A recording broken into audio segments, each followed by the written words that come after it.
ദൈവത്തിന് മഹത്വം. നമ്മുടെ പ്രതിദിന ആഹാരം ജനുവരി 29. പരിചരണത്തിലൂടെ പങ്കിടൽ. കൂട്ടുകാരനെ നിന്നെപ്പോലെ തന്നെ സ്നേഹിക്കണം.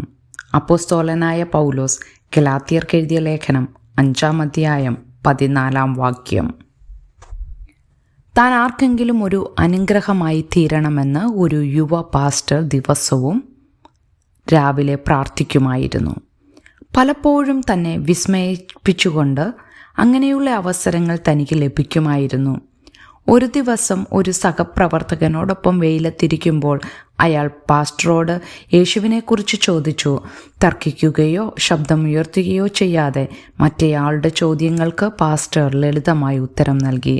അത് ഒരു സാധാരണ സംസാരമായിരുന്നെങ്കിലും പരിശുദ്ധാത്മാവിൻ്റെ നടത്തിപ്പ് മൂലം അത് സ്നേഹസ്മരണവും ഫലപ്രദവുമായി തീർന്നു എന്ന് പാസ്റ്റർ അഭിപ്രായപ്പെട്ടു.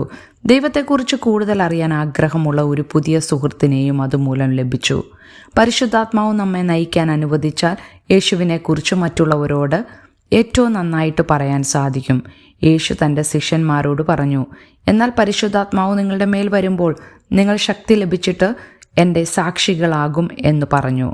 ആത്മാവിൻ്റെ ഫലമോ സ്നേഹം, സന്തോഷം, സമാധാനം, ദീർഘക്ഷമ, ദയ, പരോപകാരം, വിശ്വസ്തത, സൗമ്യത, ഇന്ദ്രിയജയം. ആത്മാവിൻ്റെ നിയന്ത്രണത്തിന് കീഴിൽ ജീവിച്ചുകൊണ്ട് ആ യുവ പാസ്റ്റർ പത്രോസിന്റെ നിർദ്ദേശം പ്രാവർത്തികമാക്കി.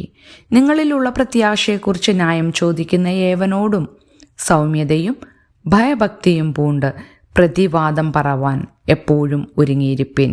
ക്രിസ്തുവിൽ വിശ്വസിച്ചതുമൂലം നാം കഷ്ടത അനുഭവിക്കുന്നുണ്ടെങ്കിലും യേശുവിൻ്റെ ആത്മാവ് നമ്മെ നയിക്കുന്നുണ്ടെന്ന് നമുക്ക് ലോകത്തെ കാണിക്കാൻ കഴിയും.